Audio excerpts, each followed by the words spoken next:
Good morning children. आज हम शुरुआत करेंगे चैप्टर 5 ऑफ हिस्ट्री की, that is the rise of the kingdom.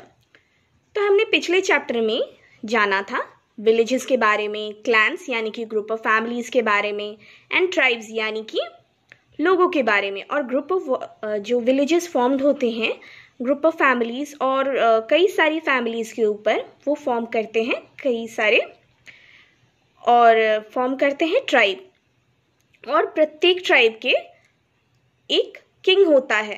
पर आज ये क्वेश्चन है कि ये लोग अपने किंग्स को कैसे चूज करते थे और कैसे विलेजेस चेंज हो जाते थे किंगडम्स यानी कि राजा के राज्यों के रूप में। तो इस चैप्टर में हम जानेंगे कि किंग्स और उनके किंगडम्स के बारे में, और कैसे कुछ लोग रूलर के रूप में कन्वर्टेड हो जाते थे, और कैसे पहले के टाइम पे किंगडम्स का भी फॉर्मेशन होता था। अब हम जानेंगे how some man become ruler. तो क्या आपको पता है कि हम कैसे रूलर्स को चूज करते हैं आजकल के टाइम पे? तो आजकल के दिनों में रूलर्स को चुना जाता है इलेक्शन प्रोसेस के द्वारा, वोटिंग सिस्टम के द्वारा, जिन्हें बोला जाता है यूनिवर्सल एडल्ट फ्रेंचाइज। और इस सिस्टम के अंदर जो भी अडल्ट सिटीजन्स होते हैं उनको परमिशन दी जाती है वोट करने के लिए, बिना किसी मतभेद के, बिना किसी डिस्क्रिमिनेशन यानी कि मतभेद के या भेदभाव के। और कोई भी भेदभाव नहीं होता है कास्ट के बेसिस पे, कलर के बेसिस पे, या रिलीजन या फिर किसी के जेंडर के बेसिस पे कोई भेदभाव या मतभेद नहीं होता है। सबको परमिशन मिलता है। जैसे ही कोई भी अडल्ट 18 वर्ष का हो जाता है या हो जाती है, उसे ये परमिशन मिलती है वोट करने की। पर पहले के टाइम पे ऐसा सिस्टम नहीं था, तो फिर लोग कैसे अपने रूलर्स को चुनते थे, आगे हम इसी बारे में जानेंगे। तो रूलर्स चुने जाते थे जनाज के द्वारा, या फिर उन लोगों के द्वारा जो परफॉर्म करते थे बड़े बड़े सैक्रिफाइसेस यानी कि त्याग, और उन्हें ही बोला जाता था किंग्स। तो कुछ टेक्स्ट हाईलाइट करते हैं इस तरीके के एक रिचुअल को यानी कि रिवाज को, जिन्हें बोला जाता है अश्वमेधा या फिर हॉर्स सैक्रिफाइस यानी कि घोड़े को त्याग करना।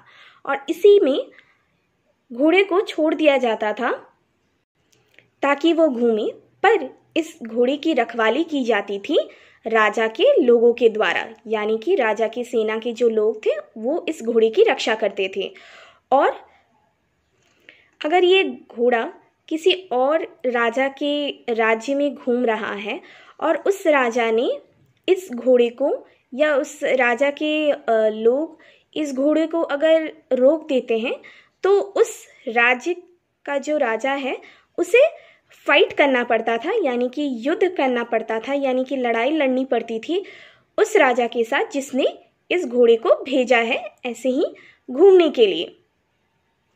वहीं दूसरी तरफ अगर इस घोड़े को अलाउ कर दिया जाता था कि वो किसी भी किंगडम में फ्रीली मूव करे, तो इसका मतलब ये होता था कि जिस राजा ने इस घोड़े को भेजा है वो ज़्यादा शक्तिशाली है या पावरफुल है उस राजा से जिसकी राज्य में ये घोड़ा घूम रहा है। और जो पंडित या फिर जो ये रिवाज को परफॉर्म करते थे पंडित, वो बहुत ही ज़्यादा ट्रेन थे, और जो कोई भी आता था इस त्याग में भाग लेने के लिए वो गिफ्ट्स लाते थे किंग के लिए। अब हम जानेंगे agriculture and the formation of republics. तो इस टाइम पे दो मेजर चेंजेस हुए थे एग्रीकल्चर में। सबसे पहला आयरन एक्सेस का यूज़, यानी कि आयरन यानी कि लोहे की कुल्हाड़ी का यूज़, और ग्रोइंग ऑफ पैडी यानी कि राइस की फार्मिंग। तो एक बार जब आर्यन सेटल डाउन हो गए एक जगह में, तो वहाँ पे क्या हुआ, एग्रीकल्चर का बहुत ज़्यादा फैलाव हुआ, और ख़ास तौर पे आयरन यानी कि लोहे की कुल्हाड़ी का इस्तेमाल ज़्यादा हुआ। इस आयरन टूल की वजह से फॉरेस्ट को क्लियर किया जा सका, और कंपेयर टू स्टोन और कॉपर टूल्स से आयरन टूल्स काफ़ी ज़्यादा डीपली डिग कर सकते थे, यानी कि वो खुदाई कर सकते थे। और लोगों ने शुरुआत कर दी थी राइस की फार्मिंग की, और in the middle Gangetic valley यानी कि गंगा की खाड़ी में, और जो कि एरिया है ईस्ट ऑफ इलाहाबाद, जो कि बहुत ज़्यादा सूटेबल है वेट राइस फार्मिंग के लिए। इन सारी चीज़ों के वजह से धीरे धीरे एग्रीकल्चर का फैलाव ज़्यादा हुआ और जिसकी वजह से पॉपुलेशन का भी ग्रोथ ज़्यादा हुआ। और इसकी वजह से काफ़ी मेजर चेंजेस देखने को मिला सोशल और पॉलिटिकल स्ट्रक्चर ऑफ जनपदास में। और जनपदास के बारे में हम आगे जानेंगे। और एक्सपेंशन यानी कि फैलाव पॉपुलेशन और एग्रीकल्चर की वजह से जो वैदिक लोग थे वो ज़्यादा क्लोज़र कांटेक्ट में आए एक दूसरे के, और साथ ही साथ नॉन आर्यन जो आर्यन नहीं थे उन पॉपुलेशन के साथ भी क्लोज कांटेक्ट में आए। इसकी वजह से एक फॉर्मेशन हुआ एक लार्ज टेरिटोरियल इंटिटीज़ का। टेरिटोरियल इंटिटीज़ का मतलब होता है रीजनल लैंड बाउंड्रीज, जिसे बोला जाता है janapadas and mahajanapadas. So students, आज हमने क्या जाना? आज हमने जाना कि पहले के टाइम पे लोग कैसे अपने रूलर्स को चुनते थे।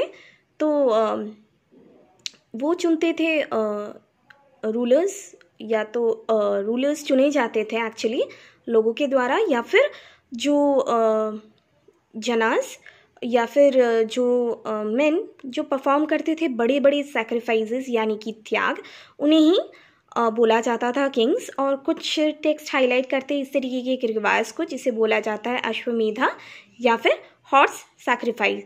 और इसमें हमने जाना कि एक हॉर्स को खुला छोड़ दिया जाता है और उस घोड़े की रक्षा करते थे किंग के लोग, यानी कि जो किंग के सेना में थे वो लोग इस घोड़े की रक्षा करते थे। अगर ये घोड़ा किसी दूसरे राजा के राज्य में घूम रहा है और उस राजा के राज्य में उस घोड़े को रोका जाता है, तो इसका मतलब उस राज्य के जो राजा हैं उनको लड़ाई करनी पड़ेगी उस राजा के साथ जिन्होंने ये घोड़े को भेजा है।